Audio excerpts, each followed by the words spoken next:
Ward Kudumbashree ADSന്റെയും മൈത്രി അംഗൻവാടിയുടെയും സംയുക്താഭിമുഖ്യത്തിൽ പ്രവർത്തിച്ചുകൊണ്ടിരിക്കുന്ന മൈത്രി വയോജന കൂട്ടായ്മയുടെ ഈ വർഷത്തെ വയോജന ദിനാഘോഷം തൊഴുത്തിങ്കൽ സന്തോഷിന്റെ വസതിയിൽ വെച്ച് നടന്നു. സെക്രട്ടറി അനിത സത്യൻ സ്വാഗതം പറഞ്ഞ ചടങ്ങ് പത്മിനി കുമാരൻ അധ്യക്ഷത വഹിച്ചു. വൈപ്പിൻ ക്ഷേമകാര്യ standing committee chairman EK Jayan ഉദ്ഘാടനം നിർവഹിച്ചു. പതിനൊന്നാം വാർഡ് മെമ്പർ സുമ ബാബുവിനെ ആദരിച്ചു. വീരേന്ദ്രമാഷ് വയോജന സന്ദേശം നൽകി. Assistant sub inspector MS Rajesh, CP Sugunan, Babu PV എന്നിവർ ആശംസ അർപ്പിച്ച് സംസാരിച്ചു. Ayurveda medical officer KR Sheeba ആരോഗ്യ സന്ദേശം നൽകി. മൈത്രി അംഗൻവാടി ടീച്ചർ ശ്രീമതി ബീന നന്ദി പറഞ്ഞു. എങ്ങുമെങ്ങും നിറയും വെളിച്ചമേ, എൻ്റെ ഉള്ളിൽ കൂടിയിരിക്കണമേ, എൻ്റെ പാദം ഇടറാതിരിക്കുവാൻ എന്നിലെന്നും ദയാ ചൊരിയണമേ.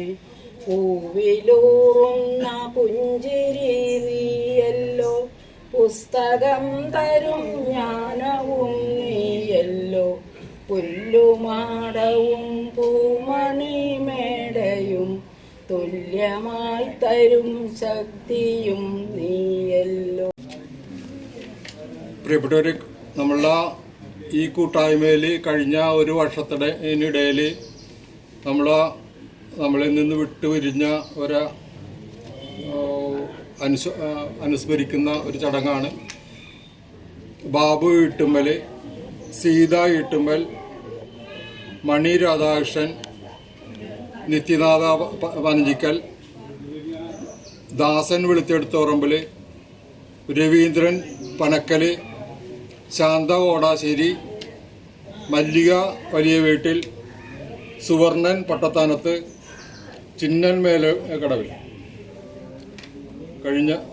അതുകൂടാതെ നമ്മുടെ നാട്ടിലെ കലാ സാഹിത്യ സാംസ്കാരിക രംഗത്ത് വ്യക്തിമുദ്ര പതിപ്പിച്ച് നമ്മളിൽ നിന്നും വേർപിരിഞ്ഞു പോയ എല്ലാവരെയും ഈ യോഗം അനുസ്മരിക്കുന്നു, അനുശോചനം രേഖപ്പെടുത്തുന്നു. മൈത്രി വയോജന കൂട്ടായ്മയിലെ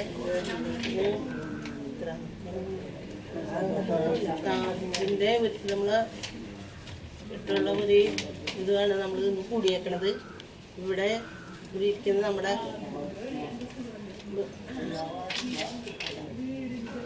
ദിലി സന്തോഷില്ല, അപ്പോൾ പത്മിനി കുമാരനെ ആദ്യമായി ഞാൻ സ്വാഗതം ചെയ്യുന്നു.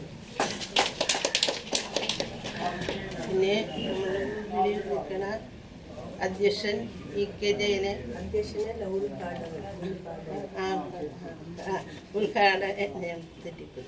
ഉദ്ഘാടനം ചെയ്യുന്നതിന് നമ്മൾ EK ജയനെ സ്വാഗതം ചെയ്യുന്നു.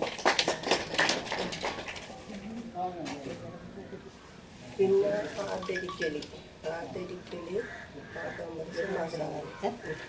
ആദരിക്കല് വയോജനങ്ങളെ ആദരിക്കല്. ഇനി വയോജനങ്ങളെ ആദരിക്കലാണ്. സുമ സാബു പിന്നെ സുമ സാബുവിന് സ്വാഗതം ചെയ്യുന്നു. വയോജന സന്ദേശം വീരേന്ദ്രൻ മാഷ് സ്വാഗതം ചെയ്യുന്നു. കേൾക്കണില്ല അല്ലേ? ആരോഗ്യ സന്ദേശം നമ്മുടെ പള്ളിപ്പുറത്തെ ഈ ആയുർവേദ മെഡിക്കൽ ഓഫീസർ KR ഷീബയെ സ്വാഗതം ചെയ്യുന്നു എന്ന് പറയുന്നത്. ആരോഗ്യ സന്ദേശം ഡോക്ടർ KR ഷീബ, പള്ളിപ്പുറം ഗ്രാമപഞ്ചായത്ത് ആയുർവേദ മെഡിക്കൽ ഓഫീസർ. ഇതിനെ ആദ്യമായി ഞാൻ സ്വാഗതം ചെയ്യുന്നു. കിട്ടില്ല.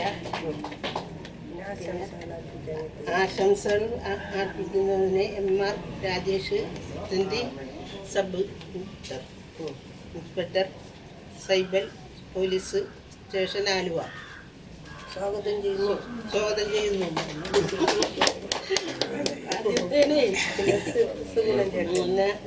പിന്നെ ഈ സ്റ്റുഡൻറ് നമ്മുടെ വയോജനങ്ങളുടെ എല്ലാത്തിനുമായി പങ്കെടുക്കുന്ന ഒരാളാണ്.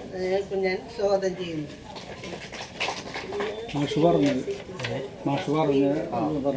Shri Babu BV, senior citizen friends welfare association മേഖല കമ്മിറ്റി അംഗം, അവനെ ആദ്യമായി സ്വാഗതം ചെയ്യുന്നു. Shrimati Ajantha ADS secretary ward 11 ഇതിനെ സ്വാഗതം ചെയ്യുന്നു. നന്ദി പറയുന്നതിന് വേണ്ടി നമ്മളെ അംഗനവാടി ടീച്ചർ പിന്നെ ബീന ടീച്ചറെ സ്വാഗതം ചെയ്യുന്നു. പിന്നെ എല്ലാവരും പിന്നെ നമ്മുടെ ഇവിടെ വന്നിട്ടുള്ള എല്ലാവർക്കും ഇനി വരാനിരിക്കുന്ന ആൾക്കാർക്കും എല്ലാവർക്കും ഞാൻ സ്വാഗതം പറയുന്നു. എല്ലാ വയോജന എൻ്റെ ആശംസിക്കുന്നു.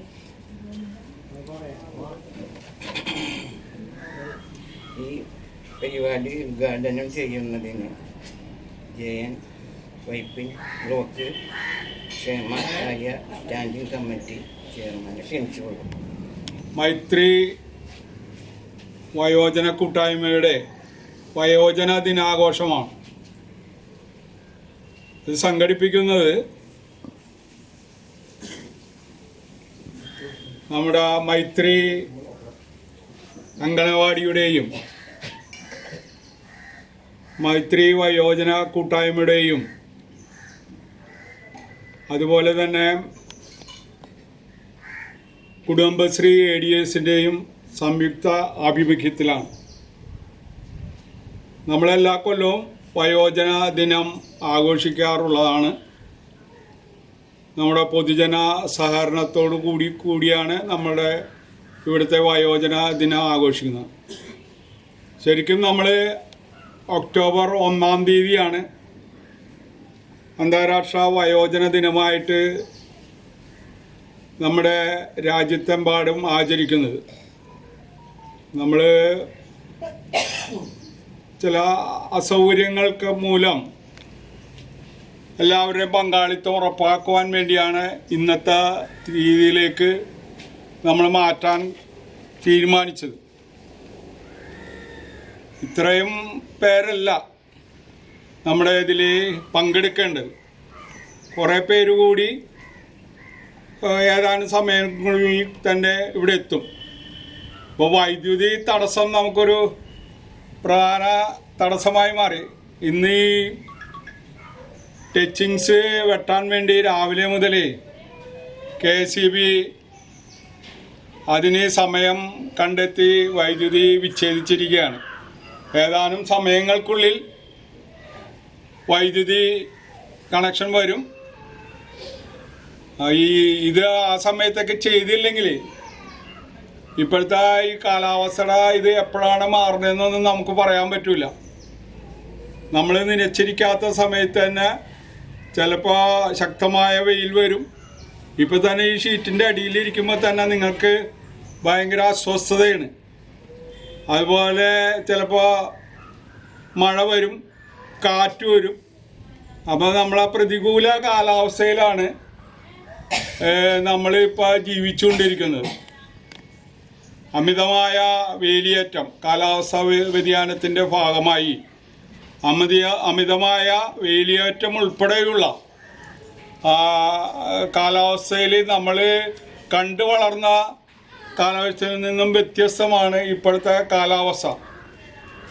അത് നമ്മുടെ അന്തരീക്ഷത്തിൽ ഈ കാർബൺ ഡൈ ഓക്സൈഡിൻ്റെ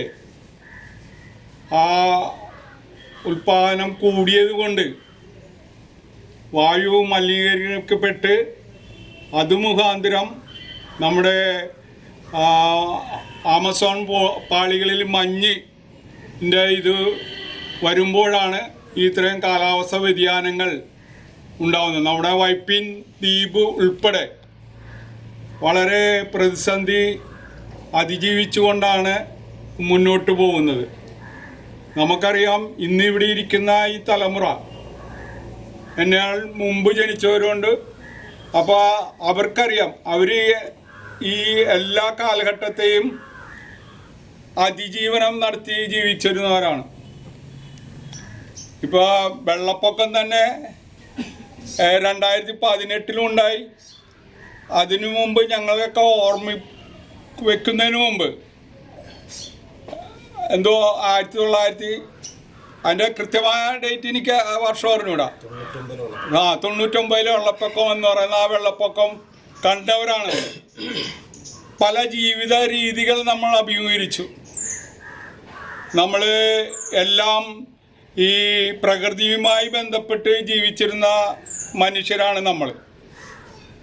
അതിനേക്കാൾ ഇതിപ്പോൾ ആധുനിക ശാസ്ത്ര സാങ്കേതിക വിദ്യ വളർന്നപ്പോൾ അതും അഭിമുഖീകരിക്കുന്ന ആളുകളാണ് നമ്മൾ. ഈ കാലഘട്ടത്തിൽ നമ്മൾ പ്രത്യേകം ശ്രദ്ധിക്കേണ്ടത് അതിനുള്ള സാഹചര്യം ഒരുക്കലാണ് സാമൂഹ്യ പ്രവർത്തകർ എന്ന നിലയിൽ ഞങ്ങളെ ഉൾപ്പെടെയുള്ളവരുടെ കടമ. എല്ലാവർക്കും ഒന്ന് വീട്ടിൽ നിന്നൊന്ന് വന്ന് ഒന്ന് ഇത്തിരി നേരം ഇരുന്ന് എല്ലാവരുമായിട്ട് സംസാരിക്കാനുള്ള ഒരു ഇടം, ആ ഇടം കണ്ടെത്താൻ നമുക്ക് കഴിയുവാണെങ്കിൽ അത്രയും ചാരിതാർത്ഥ്യം നമുക്ക് കിട്ടും. ആ ലക്ഷ്യത്തിലേക്ക് നമ്മുടെ സാമൂഹ്യ പ്രവർത്തകരാകിയ വണ്ണം നമ്മളെ സംബന്ധിച്ചിപ്പോൾ വയോജനങ്ങൾക്ക് ആവശ്യമായ മരുന്നുകളൊക്കെ സർക്കാർ ആശുപത്രികളിൽ നിന്നും ലഭിക്കുന്നുണ്ട്. അതുപോലെ നമുക്ക് അവരുടെ പരിശോധന കാര്യങ്ങൾ അവരെ നമ്മൾ ഇരിക്കുന്നിടങ്ങളിൽ വന്ന് പരിശോധിക്കാനുള്ള ഒരു സംവിധാനം വേണം. ഈ സാമൂഹ്യ സുരക്ഷാ പെൻഷൻ 1600 എന്നുള്ളത് അത് വർദ്ധിപ്പിക്കുന്നതിനോടൊപ്പം അത് കൃത്യമായി നമുക്ക് കിട്ടാൻ പറ്റുന്ന രീതിയിൽ അത് വിതരണം ചെയ്യാൻ, അത് നൽകുവാനുള്ള ഉത്തരവാദിത്വം ബന്ധപ്പെട്ട അധികാരികൾക്ക് വേണം. അത്തരത്തിലുള്ളിൽ സാമൂഹ്യത്തിലെ പ്രധാനപ്പെട്ട ഒരു വിഭാഗം എന്ന ഇത് വയോജനങ്ങളെ ആദരിക്കലാണ്. ഇവിടെ വന്നിട്ടുള്ളവരാണ് ആദരിക്കണത്. അത് 75 വയസ്സ് കഴിഞ്ഞ വയോജനങ്ങളെയാണ് നമ്മൾ ഇവിടെ ആദരിക്കുന്നത്. അപ്പോൾ ആദരിക്കുന്നതിന് വേണ്ടി നമ്മുടെ മെമ്പർ സുമയെ ക്ഷണിച്ചോളുന്നു. ഇതൊക്കെ പറഞ്ഞിട്ട് മൈത്രി അംഗൻവാടിയുടെ കീഴിൽ പ്രവർത്തിക്കുന്ന വയോജനങ്ങളുടെ ഒരു അല്ലേ, നമ്മൾ എല്ലാ വർഷവും കൂടാറുള്ള ഒരു മീറ്റിംഗ് ആണ് ഇവിടെ കൂടിയിരിക്കുന്നത് അല്ലേ. വയോജനം എന്ന് പറയുമ്പോൾ തന്നെ എല്ലാവരുടെയും മനസ്സിൽ ഞങ്ങൾക്ക് വയസ്സായി, ഞങ്ങൾ രോഗികളാണ്, ഇങ്ങനെയൊക്കെയാണ് എല്ലാവരുടെയും മനസ്സിൽ വിചാരം. അതൊന്നും വേണ്ടാട്ടാ. അന്താരാഷ്ട്ര സംഘടന 60 എന്നുള്ളത് 65 ഉയർത്തിയിട്ടുണ്ട്. പണ്ടെന്നൊക്കെ പറയുമ്പോൾ 45 വയസ്സാകുമ്പോഴേക്കും നമ്മൊരു മധ്യ വയസ്കൻ എന്നുള്ള നിലയിലോട്ട് പോകും.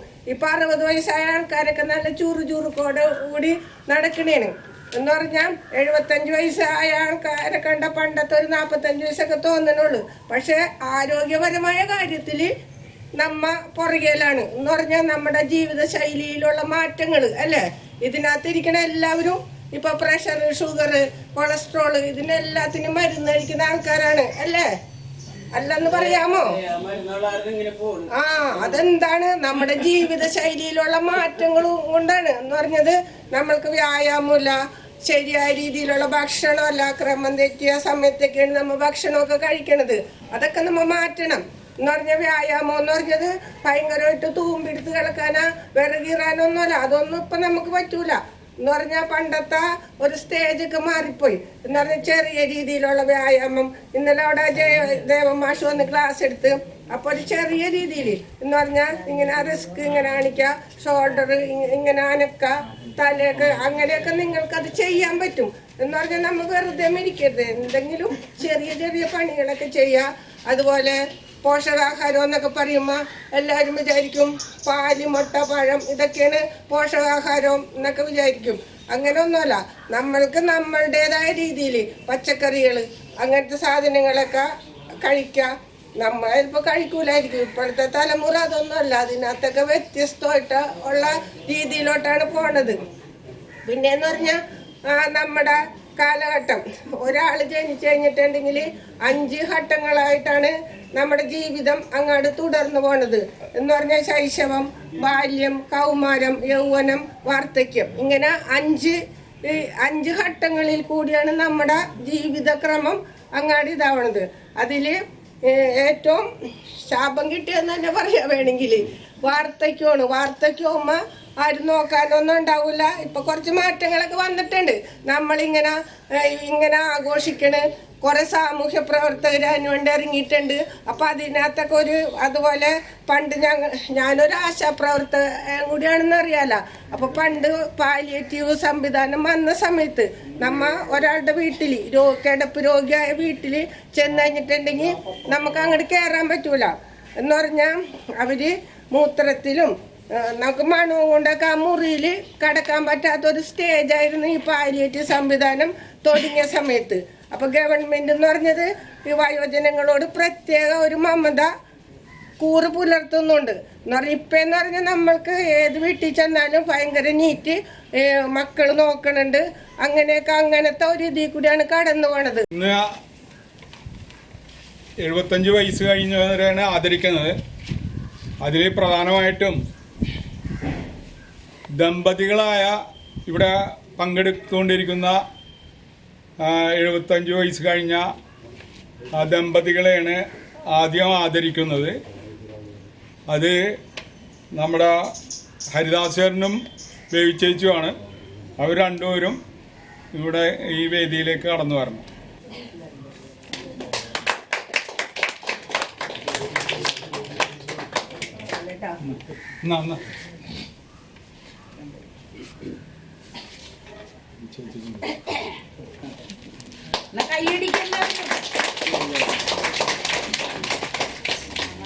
അടുത്തത് സൂതൻ ചേട്ടൻ വെളുത്തെടുത്ത് പറമ്പ്.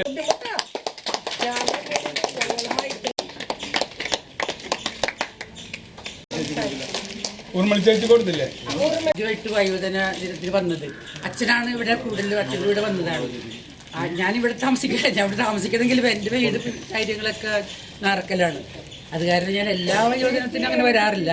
അച്ഛൻ്റെ കൂടെ വന്നാണ് എനിക്കപ്പോൾ അച്ഛൻ്റെ കഥ പറയലും അങ്ങനെ. അപ്പോൾ ഈ വീട് ഇവിടെ കിടക്കണാരും ഞാനിവിടെ താമസിക്കണേണ്. ഒറ്റയ്ക്കാണ് ഇവിടെ താമസിക്കണമെങ്കിലും എൻ്റെ മക്കൾക്ക് എന്നെ നോക്കാതെ ഒന്നും ഇരിക്കണില്ല. എനിക്ക് ഒറ്റയ്ക്ക് നിൽക്കണതും ഇങ്ങനെ അമ്പലത്തിൽ പോകണം, വായിക്കണം, റേഡിയോ കേൾക്കണം, TV കാണണം, അങ്ങനെയൊക്കെ എല്ലാ സന്തോഷത്തിനും വേണ്ടിയിട്ടാണ് ഇവിടെ നിൽക്കുന്നത്. വീട്ടിലാകുമ്പോൾ പിള്ളേർക്ക് പഠിക്കണം, അവർ പഠിക്കണവരാണ്. അതിൻ്റെ പേരിൽ ഞാൻ TV ഇപ്പോഴൊന്നും എനിക്ക് വെക്കാൻ പറ്റില്ല. റേഡിയോ സൗണ്ടിൽ വെക്കാൻ പറ്റില്ല. എനിക്ക് സൗണ്ടിൽ റേഡിയോ കേൾക്കണം. ഇതൊക്കെ പറ്റാഞ്ഞിട്ടാണ് ഞാനിവിടെ നിൽക്കുന്നത്. പിള്ളേരെന്നെ നോക്കാതെയൊന്നുമില്ല, എന്നെ നോക്കും. എനിക്ക് പെൻഷനും ഉണ്ട്, എല്ലാ കാര്യങ്ങൾക്കും ഉണ്ട്. എൻ്റെ വീടും അച്ഛൻ്റെ വീട് നശിച്ചു പോകാതിരിക്കാൻ വേണ്ടിയിട്ട് ഞാനിവിടെ നിൽക്കണേണ്. അതാണ് ഇവിടുത്തെ എല്ലാ കാര്യങ്ങൾക്കും ഞാൻ പങ്കുചേരാറില്ല. പിന്നെ ഇപ്പം വിളിച്ചപ്പോൾ നിർബന്ധമായിട്ട് വരണേണ്. എൻ്റെ വീട് ഇറക്കലും കാര്യങ്ങളും ഒക്കെയാണ്. എൻ്റെ അച്ഛൻ്റെ ഓർമ്മയ്ക്ക് വേണ്ടിയിട്ടാണ് ഞാനിവിടെ നിൽക്കുന്നതും വരുന്നതും ഒക്കെ. കൂട്ടത്തിൽ എനിക്ക് തോന്നി നിങ്ങളുടെ ഏറ്റവും പ്രായം കൂടി 2 പേർക്ക് ഒരു ചെറിയൊരു ദക്ഷിണ തരാം. ചെറുത്. അത് വേറെ ഒന്നുമല്ല, ഞാൻ പെട്ടെന്ന് എൻ്റെ അമ്മയെ ഓർക്കുകയാണ്.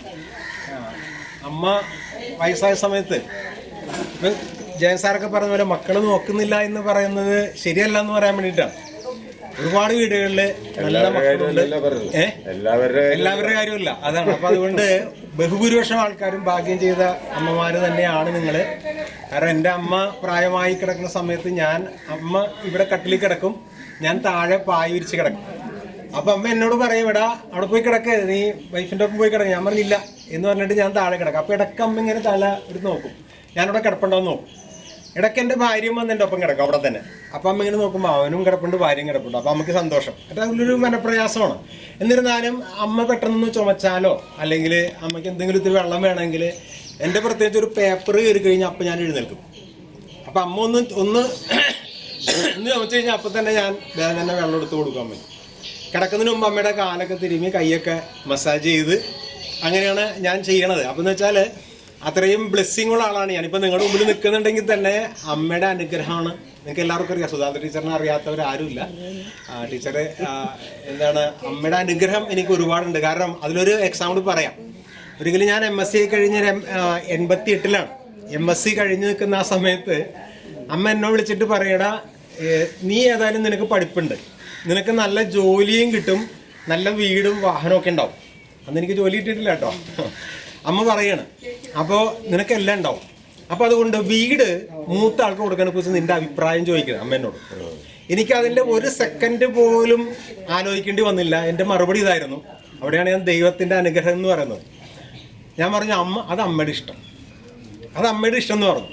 സത്യം പറഞ്ഞു കഴിഞ്ഞാൽ ആ ഒരു വാക്ക്, അമ്മയുടെ വാക്ക്, ഇന്നിപ്പോൾ ഞാൻ നല്ലൊരു വീട്ടിൽ, എനിക്ക് വാഹനമുണ്ട്, വീടുണ്ട്, അത്യാവശ്യം എല്ലാ സുഖ സൗകര്യങ്ങളും എനിക്കുണ്ടത് ആ ദൈവാനുഗ്രഹം കൊണ്ടാണ്. അപ്പോൾ ആ ദൈവാനുഗ്രഹത്തിലെ ഒരംശം ഞാനിപ്പോൾ എൻ്റെ അച്ഛനും അമ്മയും ഓർത്തുകൊണ്ട്, ഇവിടെ പ്രായമേറിയ 2 പേരുണ്ട്, അവർക്ക് ചെറിയൊരു ദക്ഷിണ കൊടുത്തുകൊണ്ട്, ചെറുത് കേട്ടോ, വളരെ ചെറുത്, അവർക്ക് എന്തെങ്കിലും ഒരു ആഗ്രഹം തോന്നുകയാണെങ്കിൽ അത് കൊച്ചുമക്കൾക്കോ മക്കൾക്കോ കൊടുക്കരുത്. ഭക്ഷണം കഴിക്കാനുള്ളതാണ്, എന്തെങ്കിലും ആഗ്രഹമുള്ള സാധനം ഇന്ന് തന്നെ വാങ്ങിക്കഴിക്കണം.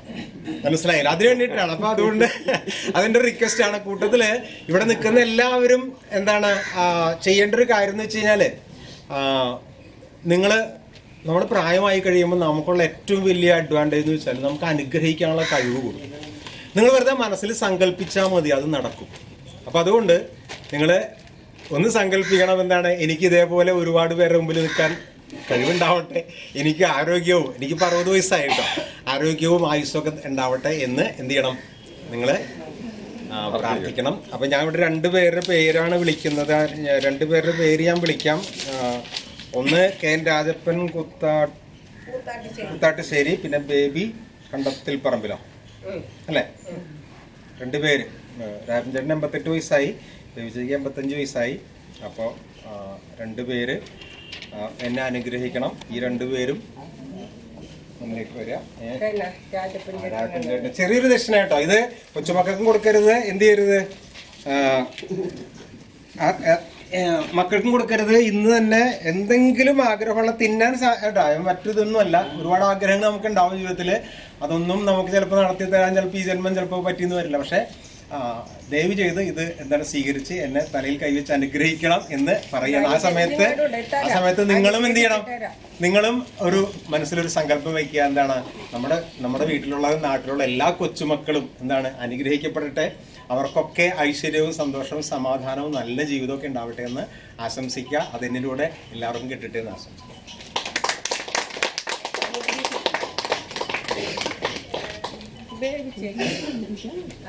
കണ്ടത്തിലാണ്. ഏറ്റവും പ്രായം കൂടിയ 2 പേരെ മാത്രമേ ഞാൻ ആദരിക്കുന്നുള്ളൂ.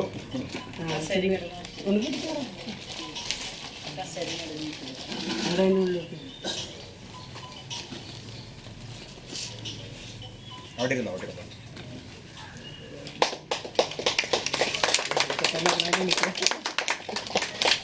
ഏതായാലും വലിയൊരു ധന്യ മുഹൂർത്തമാണ്. നമ്മുടെ നാട്ടിലെ 2 പേരെ എന്താണ് 2 പേരിൽ നിന്ന് അനുഗ്രഹം, 2 പേരിൽ നിന്നല്ല കേട്ടോ, ഈ നിൽക്കുന്ന എല്ലാവരും നിന്ന് അനുഗ്രഹം ഏറ്റുവാങ്ങാൻ പറ്റി. നിങ്ങളെല്ലാം വളരെ സീരിയസ് ആയിട്ടിരിക്കുന്നത്. നമുക്കൊന്ന് ഒരു കൊച്ചുകുട്ടികളായാലോ കുറച്ച് നേരത്തേക്ക്? കൊച്ചുകുട്ടികളാവും റെഡിയാണോ? കയ്യൊക്കെ ഉയർത്താൻ ഒന്ന് ആലോചിച്ച് നോക്കിയാൽ നമ്മൾ എത്ര ഭാഗ്യമുള്ളവരാണല്ലേ. നമുക്ക് കിട്ടുന്ന പുണ്യത്തെ കുറിച്ച് ആലോചിച്ച് കഴിഞ്ഞാൽ നമുക്ക് ദൈവത്തോട് അത്രമാത്രം സ്നേഹം തോന്നും. കാരണം ഇപ്പൊ നിങ്ങൾക്ക് ശ്രവണ സഹായം ഇല്ലാണ്ട് കേൾക്കാൻ പറ്റുന്നുണ്ട് അല്ലേ? ഇവിടെ വരാൻ പറ്റി, നിങ്ങൾക്ക് കാണാൻ പറ്റി, നിൽക്കാൻ പറ്റി, കുഴലില്ലാതെ ശ്വസിക്കാൻ പറ്റുന്നുണ്ട്, കുഴലില്ലാതെ ഭക്ഷണം കഴിക്കാൻ പറ്റുന്നുണ്ട് ഇല്ലേ? വലിയൊരു ഭാഗ്യമല്ലേ? ഒരുപാട് പുണ്യം ചെയ്തുകൊണ്ടാണ് നമുക്കിങ്ങനെ. ഇപ്പോൾ കുറേ പേരും കൂടി വരേണ്ടതാണ് ഇവിടെ സത്യം പറഞ്ഞാൽ, പക്ഷേ അവരെത്തിയിട്ടില്ല. നമുക്ക് ഒരുപാട് ദാരിദ്ര്യങ്ങൾ, കഷ്ടപ്പാടുകളൊക്കെ ഉണ്ടായിരുന്നു. എൻ്റെ അമ്മ പറഞ്ഞൊരു കാര്യം ഞാൻ ഇപ്പം നിങ്ങളുടെ എൻ്റെ ഓർമ്മയിൽ ഇടയ്ക്കിങ്ങനെ വരികയാണ്. അത് അവർ 3 മക്കളാണ്, 2 പെൺകുട്ടികളും ഒരു ആൺകുട്ടിയാണ്.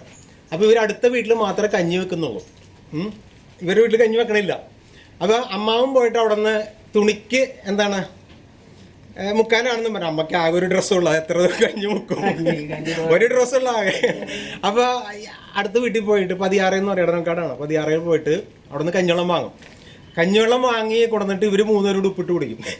അമ്മക്കും കൊടുക്കും, 4 പേരോട് ഉപ്പിട്ട് കുടിക്കും. അപ്പോൾ എൻ്റെ അമ്മാവൻ ചോദിക്കുന്ന ഒരു ഭയങ്കര ഒരു ഉഗ്രൻ ഡയലോഗുണ്ട്. ആ ഡയലോഗ് എന്താണെന്നറിയാമോ? ഓപ്പേ നമ്മളെന്നാണ് ഇത്തിരി വറ്റിട്ട് കുടിക്കണം. ഒരു ചോദ്യം എൻ്റെ ഉള്ളിൽ വല്ലാണ്ട് തറച്ചൊരു ചോദ്യമാണ്.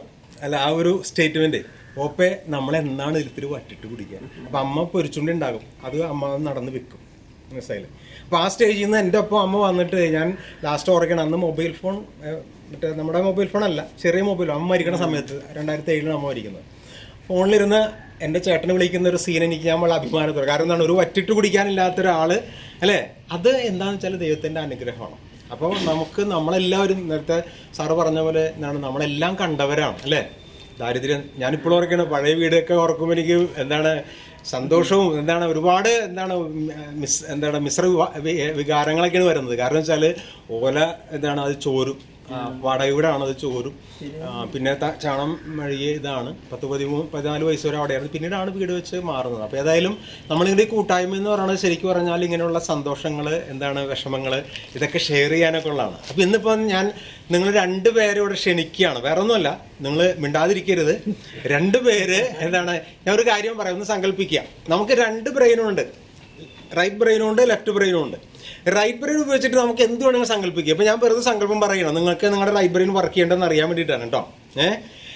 ഈ പെട്ടെന്ന് ഇതിൻ്റെ മുകളിൽ കൂടെ 4 പച്ച കുതിര പറന്നു കൊണ്ടിട്ട് സങ്കല്പിച്ച്, ഇല്ലാത്ത കാര്യമാണ്, സങ്കല്പിക്കാൻ പറ്റുന്നുണ്ടെന്ന് നടക്കുന്നില്ലേ? ഇതേ 4 കുതിര ഇതിലിങ്ങനെ പറന്നു പോയിടാൻ. ഇത് രസം കാണാമല്ലേ? അത് ആരുടെ പണിയാണ്? റൈറ്റ് ബ്രെയിൻ്റെ പണിയാണ്. ലെഫ്റ്റ് ബ്രെയിൻ്റെ പണി എന്ന് വെച്ച് കഴിഞ്ഞാൽ അത് ലോജിക്ക് മാത്രമാണ്. 1 1 എത്രയെന്ന് വെച്ചാൽ 2 അല്ലാണ്ട് പുള്ളി സമ്മതിക്കില്ല. റൈറ്റ് ബ്രെയിൻ വേണമെങ്കിൽ ഒന്നും എത്ര സമ്മതിക്കുക? 2000, 3000, 4000 കുഴപ്പമില്ല, കിട്ടിയില്ല. അപ്പം ഇപ്പം നിങ്ങളോട് ഞാൻ പറയാൻ പോണ 2 കാര്യങ്ങൾ നിങ്ങളെല്ലാവരും മനസ്സങ്കല്പിക്കുക. നല്ല മനസ്സുള്ള 2 പേര് വരിക, എല്ലാവർക്കും അവസരം കൊടുക്കാനില്ല, അതുകൊണ്ടാണ് ഈ പറയുന്നത്. അപ്പം നിങ്ങൾ വേണ്ടത്, നിങ്ങൾക്ക് ഏറ്റവും ഇഷ്ടപ്പെട്ട ഭക്ഷണം,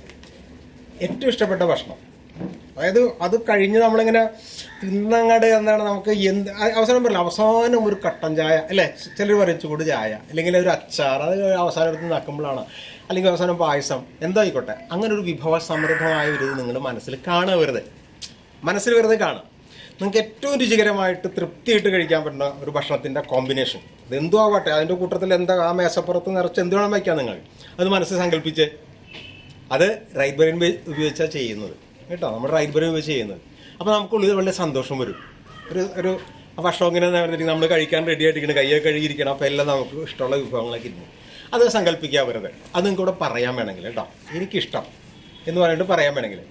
രണ്ടാമത്തെ കാര്യം എന്ന് വെച്ചാൽ, നിങ്ങൾ ഇതുവരെ എത്രയോ ആൾക്കാരെ കണ്ടു, എത്ര ആൾക്കാരെ പരിചയപ്പെട്ടു, ഏതെല്ലാം വ്യക്തിത്വങ്ങളെ നിങ്ങൾ നേരിട്ടറിഞ്ഞു, ഒരുപാട് പേരെ കണ്ടല്ലേ. ചില ആൾക്കാരെ കാണുമ്പോൾ നിങ്ങൾക്ക് തോന്നിയിട്ടുണ്ടാവും, ഓ എത്ര ലക്കിയാണല്ലേ, മഹാഭാഗ്യവാൻ, അയാളെ കാണുമ്പോൾ നമുക്ക് സന്തോഷം, അയാളുടെ അടുത്തിരിക്കാൻ നമുക്കൊരു വല്ലാത്ത ഒരിത്. ചിലപ്പോൾ നിങ്ങളുടെ ഭർത്താവായിരിക്കാം, ഭാര്യയായിരിക്കാം, മക്കളായിരിക്കാം, അച്ഛനായിരിക്കാം, അപ്പൂപ്പനായിരിക്കാം, മരിച്ചുപോയവരായിരിക്കാം, എന്തോ ആയിക്കോട്ടെ, കഥാപാത്രങ്ങൾ വേണ്ട, മനുഷ്യരായി ഈ ഭൂമിയിൽ പിറന്ന് ജനിച്ചു മരിച്ചു പോയ ആരെങ്കിലും ഒരാളെ, 10 പേര് ഇപ്പോൾ നിങ്ങളുടെ മുമ്പിൽ വരുമെന്ന് എനിക്കറിയാം, എന്നെ പറയുന്നു വേണ്ട, 10 പേര് വേണ്ട, ഒരേ ഒരാൾ നിങ്ങളെ ഏറ്റവും സന്തോഷിപ്പിച്ച, സമാധാനം തന്ന, നിങ്ങൾക്ക് എന്താണ് അയാളെക്കുറിച്ച് ആലോചിക്കുമ്പോൾ മനസ്സിൽ വല്ലാത്തൊരു എന്താ പറയുക ആനന്ദം അല്ലെങ്കിൽ ഒരു അഭിമാനമൊക്കെ തോന്നുന്ന ഒരാളെ കുറിച്ച് വെറുതെ സങ്കല്പിക്കാം.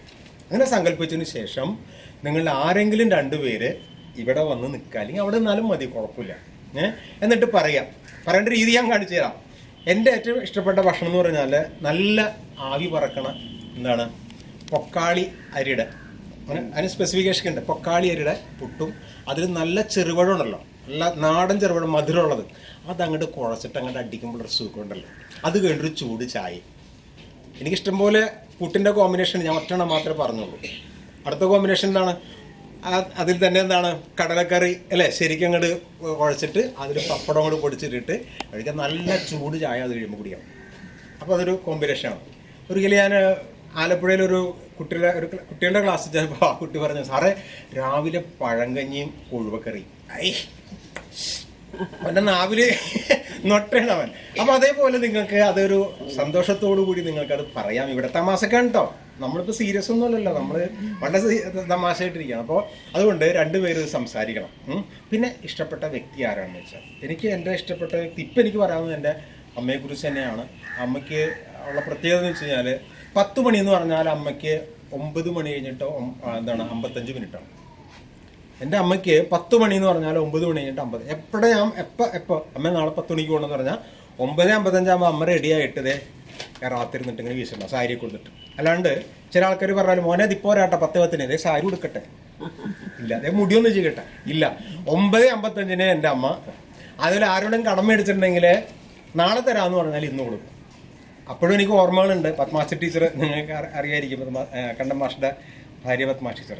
അപ്പോൾ വീട്ടിൽ ഒരുപാട് ദാരിദ്ര്യങ്ങൾ, ബുദ്ധിമുട്ടുകൾ, കാരണം അച്ഛനില്ല, അമ്മയുടെ ശമ്പളം കൊണ്ട് 4 പേരെ പോറ്റണം, അങ്ങനെ ഒരുപാട് പ്രശ്നങ്ങൾ വരുമ്പോൾ അമ്മ പത്മാശ ടീച്ചർ ഒന്ന് പോയിട്ട് പൈസ മേടിക്കും.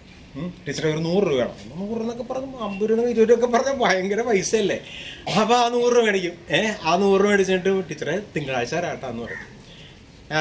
അടുത്ത ദിവസം എന്ത് ചെയ്യും, ശാന്തമാ ടീച്ചർ ഒന്ന് ഈ പൈസ മേടിച്ചിട്ട് ഞായറാഴ്ച കൊണ്ടുപോയിട്ട് ടീച്ചർക്ക് കൊടുക്കും. പിടിയിട്ടില്ലേ, ടെക്നിക്ക് പിടിയിട്ടില്ലേ? ഇതേപോലെ കടത്തിലായിരുന്നു നമ്മളൊക്കെ, കടത്തിലാണ്. അമ്മ പഠിപ്പിച്ച വിദ്യാർത്ഥികൾ ഇരിപ്പുണ്ട്. ഇപ്പോഴത്തെ തലമുറകളുടെ ഇഷ്ടപ്പെട്ട ഭക്ഷണം കുഴിമന്തിയും ആ മന്തി ഈ മന്തിയൊക്കെയാണ്. നമ്മളതിന് കഴിച്ചിട്ടുണ്ടാവില്ല, കാര്യമായിട്ട് കഴിക്കണവർക്ക് ആശുപത്രിയിലാവണമുണ്ട്. നമുക്ക് ഏറ്റവും കൂടുതൽ നമ്മൾ കഴിച്ചേക്കണ കഞ്ഞിയാണ്. ഇല്ല, ചോറ് കഴിക്കണതിൽ കൂടുതൽ കഞ്ഞിയാണ് നമ്മൾ കഴിച്ചേക്കണത്. ഞാൻ കൂടുതൽ കഴിച്ചേക്കണത് ഗോതമ്പ് കഞ്ഞിയാണ്. അത് ഗോതമ്പ് വീട്ടിൽ തന്നെ കുത്തി നുറുക്കി കഞ്ഞി വെക്കലാണ്. ഞാൻ ചിലപ്പോൾ ഞാൻ തന്നെ കുത്തി കൊടുക്കും അമ്മക്ക്. അപ്പം അത് മറക്കാത്ത ഒരു അനുഭവങ്ങൾ വലുതും അടുക്കളയിലെ പണിയൊക്കെ ഞാൻ ഇഷ്ടം പോലെ അമ്മനെ സഹായിച്ചിട്ടുള്ളതാണ്. അമ്മ വെളുപ്പിന് 5 മണി എനിക്ക് അമ്പലത്തിൽ മണി കൂട്ടി കൊടുക്കുമ്പോൾ എനിക്കിരിക്കും. എന്നിട്ട് ഗോതമ്പ് കൂട്ടാണെന്ന് കാലത്ത് മിക്കവാറും. അപ്പോൾ ഗോതമ്പ് കൂടിയൊക്കെ നനച്ച് വെച്ചിട്ട് എന്നെ വിളിക്കും. എന്നിട്ട് അമ്മ മിറ്റടിക്കാൻ പോകും. റോട്ടിൽ നിന്ന് ഒരുപാട് അടിക്കാനുണ്ട്, അത് മുഴുവൻ അമ്മ അടിക്കും. ആ സമയത്തായിരിക്കും ഞാൻ ഈ കൂട്ട് ചൂടുന്നത്. അത് വിറക് കത്തിച്ചുകൊണ്ടാണ്, ഇപ്പോഴത്തെ ഗ്യാസല്ലേ ഇല്ലെന്ന്. അന്ന് വിറക് ചൂട്ടും ഒക്കെ കത്തിച്ചുകൊണ്ടാണ്, അതിനൊരു വിറക് വരെയൊക്കെ ഉണ്ട്. അവിടെ വെച്ചാണ്. അപ്പോൾ പല്ലി വെച്ചിട്ടുണ്ടാവില്ല. അന്നേരം ഈ മടങ്ങേക്കുമ്പോൾ കുതിരും പതിന്തിരി നമ്മൾ തിന്നും ചെയ്യും. അതൊക്കെ ഒരു ഇപ്പോഴും ഓർത്ത് അവൻ ഭയങ്കര സംതൃപ്തി അറിയാണ്ട്.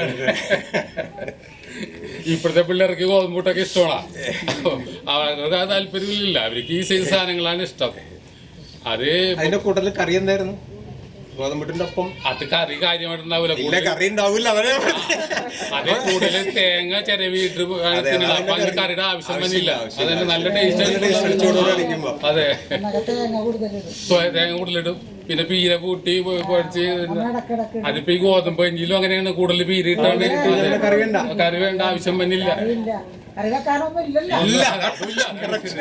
പിന്നെ ഈ പറഞ്ഞ പോലെ കഞ്ഞിക്ക് ഇപ്പൊ നേരത്തെ പറഞ്ഞ പോലെ നമുക്ക് മുളക് ചമ്മന്തിയാണ് കൂടുതൽ നമ്മൾ ഉപയോഗിച്ചേക്കണത്. അതിനൊരു പ്രത്യേക ടേസ്റ്റ് തന്നെയാണ്. ആ ടേസ്റ്റ് ഇപ്പോഴത്തെ നമ്മള് എന്തെങ്കിലും ഇല്ല, അത് വേറെ കാര്യം. അതെ അതെ അതെ. അല്ല, അന്നത്തെ വെളിച്ചെണ്ണക്ക് ആ മണം കേട്ടാൽ നമുക്ക് കുടിക്കാൻ തോന്നും. ഇപ്പോഴത്തെ വെളിച്ചൊക്കെ മണമില്ലല്ലോ. അതെ, ഞങ്ങള് ഒരു ടൂറ് 80-ല് ഊട്ടി പോയിരുന്നു. അപ്പൊ കുളിക്കാനും ഇവിടെ നിന്ന് എണ്ണ കൊണ്ടുവരണ്ടായിരുന്നില്ല. അപ്പൊ അവിടെ ഒരു കടയിൽ പോയി, തമിഴ്നാട്ടിലാണല്ലോ ഊട്ടി, പോയി ഒരു കുപ്പി സംഘടിപ്പിച്ചിട്ട് ലോഡ്ജിൽ നിന്ന് ഒരു കുപ്പി സംഘടിപ്പിച്ച് വെളിച്ചെണ്ണ പിടിക്കാൻ പോയപ്പെട്ടില്ല. ആ വെളിച്ചെണ്ണ പാത്രം തോന്നപ്പോ മണം വന്നിട്ടുണ്ടല്ലോ. നമ്മുടെ ഇവിടുത്തെ കൂടുതലും മണമുണ്ട് ആ വെളിച്ചെണ്ണക്ക്. തമിഴ്നാട്ടിലെ വെളിച്ചെണ്ണക്ക് നല്ല അസൽ വെളിച്ചെണ്ണ. ഇപ്പോഴത്തെ വെളിച്ചെണ്ണ മണം തന്നെ ഒട്ടുമില്ല. അതാണ് ഇപ്പോഴത്തെ കാലഘട്ടം. ഇപ്പൊ അതിന്റെ പേരിലാണ് നമുക്ക് ഈ അസുഖങ്ങൾ ഇങ്ങനെ കൂടിക്കൊണ്ടിരിക്കുന്നത്. ഇപ്പൊ ഇന്ന് മാതൃഭൂമിയില് ഡോക്ടർ ഗംഗാധരന്റെ ഒരു ഇത് ഞാൻ വായിച്ചു. ക്യാൻസർ ഡോക്ടറാണ്. അപ്പൊ കേരളത്തിൽ സ്ത്രീകൾക്ക് സ്തനാർബുദം ഒരുപാട് ഇങ്ങനെ വർദ്ധിച്ചുകൊണ്ടിരിക്കുന്നതാണ് പുള്ളി പറഞ്ഞേക്കുന്നത്. പുള്ളി ക്യാൻസർ ഡോക്ടറായതിന്റെ പേരിൽ പുള്ളിയുടെ ഇഷ്ടം ആൾക്കാർ ചെല്ലുമല്ലോ. അപ്പൊ അത് ഇപ്പോഴത്തെ ഈ ഭക്ഷണത്തിന്റെ പ്രശ്നമാണത്. വയോജന ദിന ആശംസകൾ എല്ലാവർക്കും നേർന്നുകൊണ്ട് ഇന്നത്തെ ഈ ഒരു പരിപാടി നമുക്ക് മെല്ലെ തുടങ്ങാം.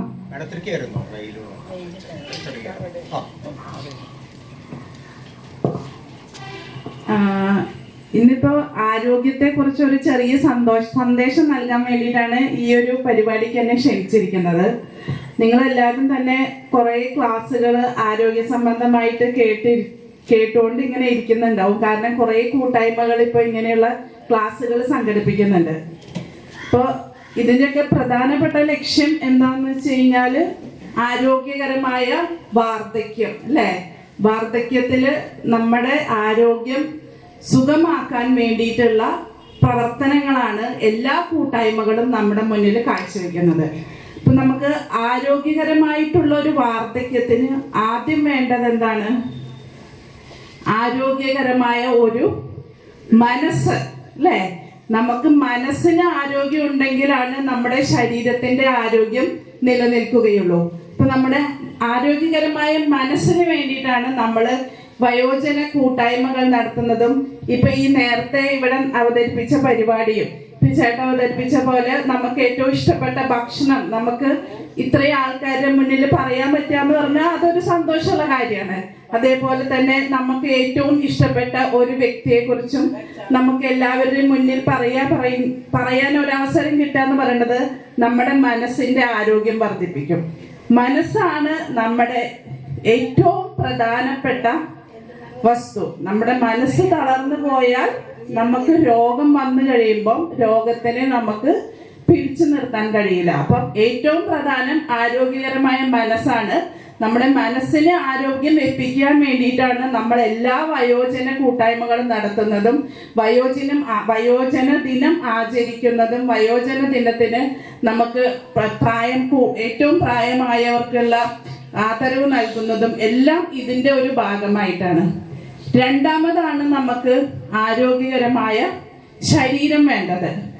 നമുക്കറിയാം ആരോഗ്യകരമായുള്ള ശരീരം ഈ ഒരു കാലഘട്ടത്തിൽ ശരിക്കും പറഞ്ഞു കഴിഞ്ഞാൽ ഇന്നത്തെ ഒരു കാലഘട്ടത്തിൽ ഒരു 70 വയസ്സിന് മേലെ ജീവിച്ചിരിക്കാൻ പറ്റുക എന്ന് പറയുന്നത് തന്നെ വലിയ കാര്യമാണ് അല്ലേ?